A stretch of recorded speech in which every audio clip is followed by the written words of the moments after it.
नमस्कार मंडळी. नवरात्र सुरू झालंय आणि फराळाची सुरुवात झालेली आहे. नवीन नवीन फराळाचं आपल्याला पाहिजे आणि त्याला टेस्टही अगदी छान आली पाहिजे. तर अगदी स्पॉन्जी डोसे उपवासाचे आज आपण करणार आहोत, तेही वरईचे आणि साबुदाण्याचे. तर अगदी लुसलुशीत होतील आणि मस्त लागतील खायला. करायलाही सोपे आहेत आणि खूप काही साहित्यही लागत नाही. तर झटपट होणारे आणि पोटभरीचे सुद्धा. तर झटपट होतील असे जर करायचे म्हटलं तर ते कसे करायचे आपण बघणार आहोत इथे. त्यासाठी आपल्याला काय करायचं आहे, एक वाटी घ्यायचं आहे, एकसारख्या वाट्या घ्यायच्या, त्याचं मेजरमेंट करून घ्यायचं आहे. तुम्हाला जर जास्त करायचे असतील तर वाटीचं माप मोठं घ्यायचं आहे. मी मिडियम आकाराच्या वाट्या घेतलेल्या आहेत. तर 3 वाट्या आपल्याला वरई घ्यायची आहे. व्यवस्थित आपल्याला 3 वाट्या मोजून घेतली की त्याच वाटीने आपल्याला साबुदाणासुद्धा घ्यायचा आहे.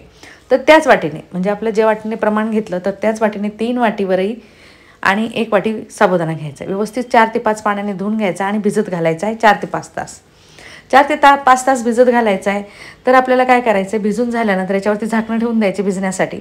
झाकण ठेवल्यानंतर 4 ते 5 तास झाल्यानंतर तुम्ही इथे बघू शकता आपलं साबुदाण्यातलं जे पाणी आहे ते पूर्ण अगदी शोषून घेतलेलं आहे आणि थोडंसं ओला आहे साबुदाणा, कारण आपण पाणी थोडंसं जास्त घातलं होतं त्यामध्ये. आणि वरईमध्ये जे पाणी घातलेलं आहे तो सुद्धा आपल्याला वरई चांगली भिजून झाली, त्यातलं काही पाणी काढून टाकायचं आहे आणि थोडंच पाणी आपल्याला वापरात घ्यायचं आहे. पाणी इथे जास्त वापरायचं नाही. जास्त जर पातळ झाले तर तुमचे डोसे अजिबात जमणार नाही आहेत. तर काय करायचं, जो साबुदाणा आहे अगोदर भांड्यात काढून घ्यायचा आहे आणि वरईचं जे पाणी आहे थोडंसं घालायचं, जास्त घालायचं नाही. म्हणजे साबुदाण्याला काढताना काय होतं, आपल्याला व्यवस्थित पाणी लागतं. साबुदाण्याला थोडंसं वरईच्या तांदळापेक्षा म्हणजे वरईपेक्षा पाणी जास्त लागतं आहे. तर साबुदाण्यात थोडंसं पाणी जास्त घालून मी काढून घेतलं आहे. आणि आपल्याला जी पेस्ट आहे ती काय करायची, चाळणीच्या साहाय्याने आपल्याला गाळून घ्यायची आहे. व्यवस्थित गाळून घेतलं की तुमचा डोसा जो आहे अगदी प्लेन येईल. चाळणीनेच गाळा, म्हणजे काय होईल, पुरणाची चाळणी असेल किंवा स्टीलची चाळणी कुठलीही असो तुमच्याकडे, त्या चाळणीने तुम्ही गाळू शकता. तरी ती व्यवस्थित आपण चाळून घेतल्यानंतर वरचा जो भाग राहिलेला आहे, चुराव राहिलेला आहे जाडसर, तो काय करायचा, त्या मिक्सरच्या भांड्यात टाकून घ्यायचा आहे. आणि जी भगर आपण भांड्यामध्ये ठेवलेली भिजत घालत ती घ्यायची. पाणी जास्त वापरायचं नाही आपल्याला इथे. पाणी जर जास्त वापरलं गेलं तर तुमचं पीठ खूप अति पातळ होऊ शकतं. तर इथे आपण पाणी न टाकता म्हणजे भगरीतलं जे पाणी आहे, वरईमधलं जे पाणी आहे ते काढून घेतलं आहे आणि नंतर वरईचा तांदूळ आपल्याला काढून घ्यायचा आहे. तर ते व्यवस्थित आपण काढून घेतल्यानंतर ते सुद्धा गाळून घ्यायचं आहे आपल्याला. तर तुम्ही इथे बघू शकता व्यवस्थित आपण म्हणजे अगोदर साबुदाणा गाळून घेतला आहे आणि भगरीचे जे पीठ आपण वाटण करून घेतलं आहे ते सुद्धा आपण तिथे गाळून घेतो आहे. तर गाळताना तुम्हाला मी सांगते, वरचा जो जाडसर भाग राहिलेला आहे तो टाकून द्यायचा आहे. नाहीतर त्याने काय होतं, तुमचा जो डोसा करतो आपण त्याने तुटून येतो. तर अगदी प्लेन आपलं सारण असलं पाहिजे आणि एकसारखं असलं पाहिजे, म्हणजे तुमचे डोसे करायला तुम्हाला अजिबात बिघडणार नाही आहेत. तर व्यवस्थित मिक्स करून घ्यायचं आहे आणि आपल्याला पाणी घालण्याची गरज नाही आहे. व्यवस्थित आपलं पाणी झालेलं आहे, कारण आपण ज्यावेळेस सोडा त्यामुळे बेकिंग सोडा आणि दही घालतो ना त्यावेळेस अजून पातळ होते.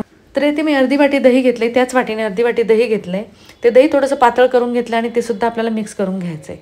तर दही आपलं मिक्स करून झाल्यानंतर एकसारखं एकजीव करून घ्यायचं आहे. दही आपण यासाठी मिक्सरमधून काढलं आहे. ज्यावेळेस आपण दही घालतो कधी कधी खूप घट्ट असलं ना ते एकसारखं मिक्स होत नाही त्यामध्ये. तर मिक्सरमधून काढलं म्हणजे भांड्यामधून जर काढलं मिक्सरच्या तर व्यवस्थित तुमचं पातळ होईल. तर खायचा सोडा घातला आहे मी चिमूटभर, जास्त घालायचा नाही आहे. चिमूटभर खायचा सोडा घातला आहे, तो सुद्धा मिक्स करून घेतला आहे. तर मिक्स करून घेतल्यानंतर आपल्याला मीठसुद्धा त्यामध्ये घालायचं आहे. तर शेंदा मीठ जे असतं उपवासाचं ते घालायचं किंवा तुम्ही नॉर्मल मीठ वापरत असाल ते सुद्धा घालू शकता तुम्ही त्यामध्ये. तर शेंदा मीठ मी घालून घेतल्यानंतर व्यवस्थित मिक्स झालं आहे आणि तुम्ही बघू शकता याची जे सारण जे आहे ते जास्त पातळही नाही आणि जास्त घट्ट नाही, व्यवस्थित मिडियम आहे. तर आता पुढची प्रोसिजर करायची आहे आपल्याला. तर इथे मी एक कढई घेतली. कढईमध्ये 1 वाटी शेंगदाणे घ्यायचे आहेत आणि 8 ते 10 हिरव्या मिरच्या घ्यायच्या आणि 3 मिरे घेतलेले आहेत. याने काय होईल, तुमच्या चटणीला जी डोस्यासोबत चटणी करतो ना आपण त्यांना छान चव येईल. मिरे जर घातली ना त्याची टेस्ट खूप छान येते. तर ते व्यवस्थित आपल्याला जास्त भाजायचं नाही आहे, थोडंसं गरम करून घेतल्यासारखं. आणि शेंगदाणे थोडेसे चटचटले की ते आपले भाजून झाले तसं समजून घ्यायचं आहे. तर मिरच्यासुद्धा आपल्या थोड्याशा भाजून झाल्यात. तर 1 ते 2 मिनटं भाजल्यानंतर आणि थंड झाल्यानंतर आपल्याला मिक्सरचं भांडं घ्यायचं आहे छोटं. त्यामध्ये आपलं भाजलेलं जे सारण आहे ते घालायचं आहे आणि त्यामध्ये 1 वाटी दही घालायचं आहे. दही आंबट असेल तर थोडं कमी घाला. मी 1 वाटी दही घातलेलं आहे आणि थोडंसं पाणी टाकून त्याचं वाटण करून घेतलं, म्हणजे चटणी आपली रेडी झालेली आहे. तर मी तुम्हाला एक टिप्स सांगते, ते तुम्हाला जर लगेचच डोसे करून खायचे असेल तर लगेचच चटणीमध्ये मीठ घातलं तर चालेल. आणि तुम्हाला डोसे करायला जर वेळ असेल तर चटणीमध्ये मीठ ऐन वेळेवर घाला. नाहीतर मिठाने काय होतं, तुमची चटणी काळपट पडते, मग रंग खराब झाला की आपल्याला खावीशी नाही वाटत.